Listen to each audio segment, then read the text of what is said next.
Hello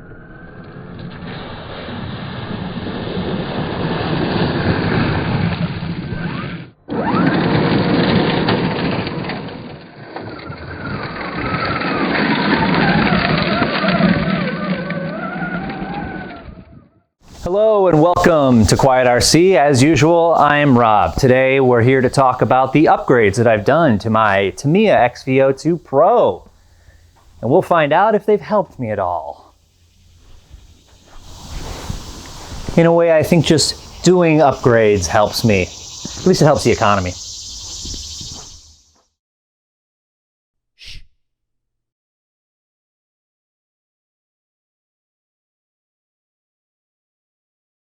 We are back here with the Tamiya XV-02 Pro and some of the upgrades that I've recently put on it to address some of the issues that I had with my first run, which will be in a video somewhere around here. Now, basically the upgrades that I did were first and foremost a chassis protector from Yeah Racing, both front and rear. I was getting a lot of scuffs, not just on the chassis, but on the actual parts that hold the hinge pins for the front and rear suspension.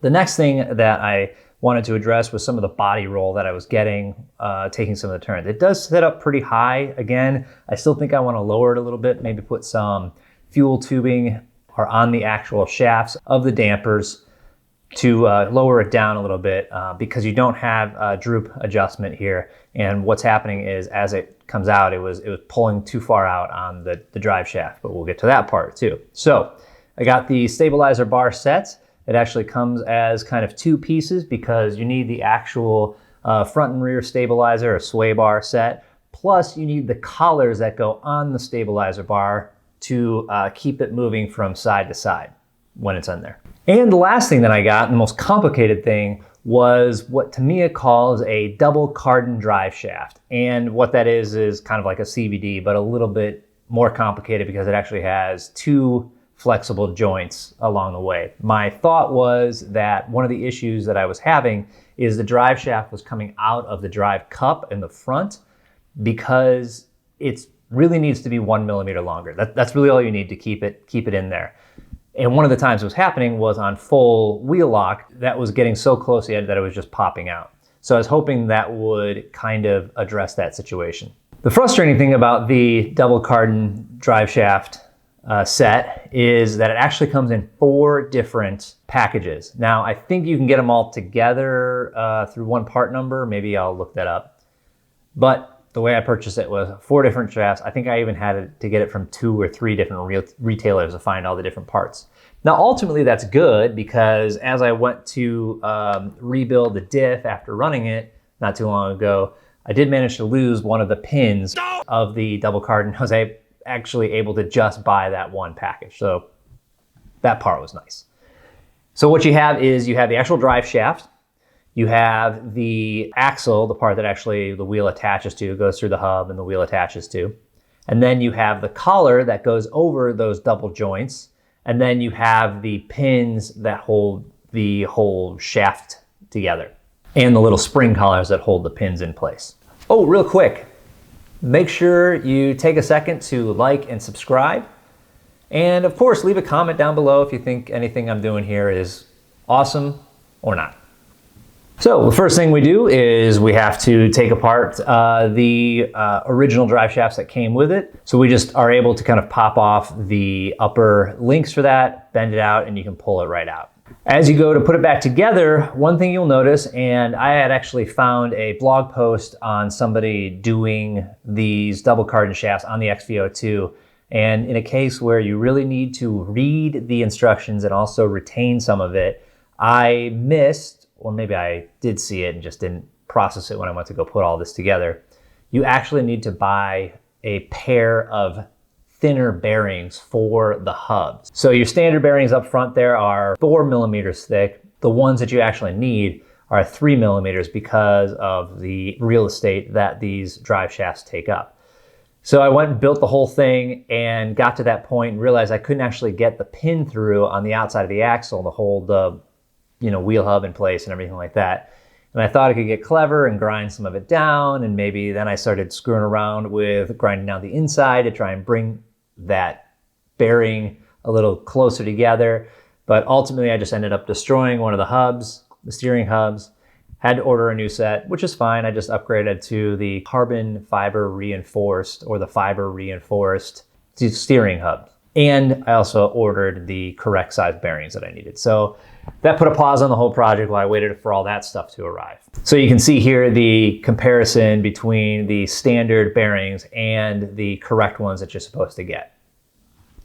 Next up, after that was all figured out, I moved on to the sway bars or the stabilizer set. Now, as I mentioned, comes in 2 packs.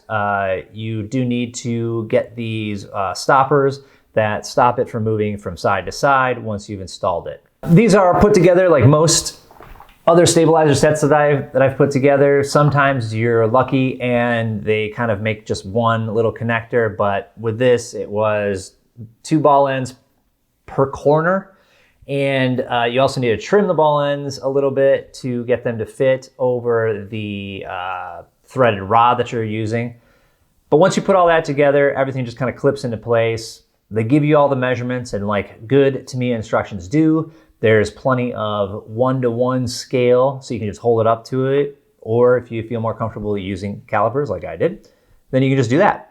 And you can put them together, and then you just offset them a little bit to accommodate for the fact that it comes in a little bit of an angle. The last bit that I put on were these skid plates from Yeah Racing. And originally I thought they were going to kind of replace some of the lower parts of the differentials here, but it's even better than that. They actually just go right over it. And they give you, Yeah Racing does supply you with some screws that are just about 2 millimeters longer to go through the plates and actually attach underneath here. So you're replacing 8 screws, 4 on each end from the original kit, and you're leaving 4 in place. So it just goes over that. So just, be aware that you're actually putting it over some of them, but other ones you're actually replacing them. And the last thing you'll undoubtedly notice from some of the run footage is that I have a different body on here. Now, this is just going to be for the shelf. So I have a run body and run wheels, and I have my shelf body and shelf wheels. This was actually a body kit that I had 20 plus years ago when I converted what did I convert to? It was either my TA03F or a TA02 that I had into a rally car. And at the time, you were actually able to buy the actual body kit from Tamiya. But I think I actually had purchased a TL01. Correction there, slight error as I'm looking at the stuff here. The Ford Escort body was something that I purchased. It was originally available on a TA02 kit, and I can look that up really quickly here. Kit number 58176, which honestly they should re-release because this is one of the best looking rally bodies out there. Just my opinion. I think it's even better than the Subaru I regularly use. At any rate, at some point I did buy a TL01. I think that's how I got my original Subaru body back in the day. Anyways, back to this idiot, which was their kind of equivalent of the TT01 or TT02 that they have now, which is their inexpensive entry-level kit. Anyways, can't really get the body kit now, but this was actually purchased through L&L Models out of the UK, and they also provide a wing that's 3D printed that you can get separately. Now, let's talk straight away about the wing. Because it's 3D printed, you do get a little bit of that, it's non-injection molded, so it's not very smooth. I should have spent more time sanding and using the Tamiya putty to actually go over it like you would Bondo with a real car that you're repairing, and sanded it down and everything like that, because you can still kind of see some of the imperfections here, but you can't. It's on YouTube. It's not clear enough. However, they do provide this, and you're able to put it on there, and it's nice because they do provide the body. The decal set I got through MCI out of Canada. When you get them, they are pretty close to how the original decal sheet was laid out, but it's a little bit different. Obviously, they're arranging the actual graphics to be able to fit onto the decal vinyl stock that they have. So I went on to tamiyabase.org, found the original instruction manual for the original kit that this body came with, and in that instruction manual, it does have how to put on the decals. And I was able to go through the decal set that I had from MCI and just label a couple of them that were just going to be a little bit difficult to figure out exactly where they went. For the most part, they went on fairly easily. The paint scheme, it may be difficult to see on here, but it's actually two different colors of fluorescence. There's a fluorescent orange and a fluorescent red. Where they are divided here is actually a decal of this blue, so you don't have to be exact. However, it did help to cut a couple of the decals out, the one that goes on top and the two side decals, just to tell where I was gonna need to be able to, mask off my lines in between the two or three colors. As usual with the rear wing, even though this is, regular hard plastic, I did prime it.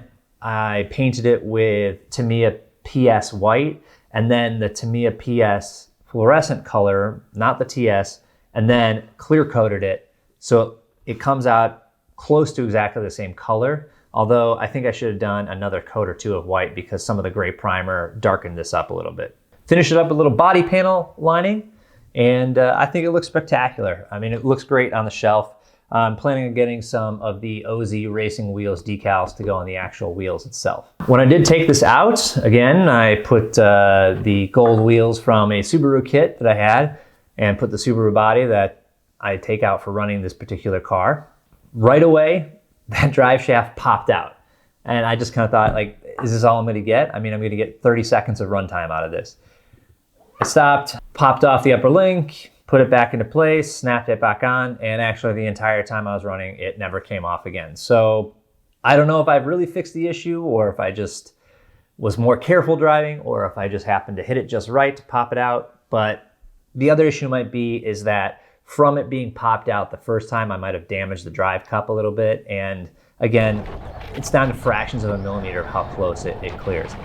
As I mentioned earlier, I do think I need to reduce the damper travel by maybe using a little bit of fuel line inside the damper housing to limit how far that stretches out. It's a little too much. It doesn't need to be that aggressive coming out. Now, I don't really have too much helpful conclusions from driving this because I think the front differential was seized up a little bit. I think I didn't dry out the bearings enough the first time I took it out and cleaned it. So I think they got a little rusty and they got a little stuck. So that coupled with the fact that I was trying to drive it through some freshly mowed grass. So while it was shorter and I was able to make it through, I think a lot of grass got wrapped up around the axle. So I wasn't really able to tell if the issues I was having driving it a little bit ago with all of the upgrades was from that front differential not working quite right, or if the upgrades weren't working. I don't really know. So you get nothing. But I do think they're going to solve a few of the problems. I would still love to find some way to push that drive shaft a little bit back into the cup so it doesn't come out so easily. However, it's a really fun car to drive. It's a lot more capable than you'd think it would be, even though it's not a ton of ground clearance. But ripping it around on a poorly maintained baseball diamond is actually perfect because there's a mixture of a little bit of tufts of grass, some dirt, obviously. The area I was at had a nice parking lot, nice in the fact that it was a little uneven and beat up, so perfect for a rally car. Some puddles to put it through. Inside cover, again, did a great job of keeping a lot of that dirt and debris inside there once I got there. I'm not completely sold on the inside cover, but who knows? We'll see how it goes. Those are the upgrades that I've done to the XV-02. Still really like this car. I think this body is awesome. It's gonna look great up on the shelf when I'm not actually driving it. Let me know what you think. So that'll wrap it up here. Please remember to like and subscribe, and we'll talk RC again later.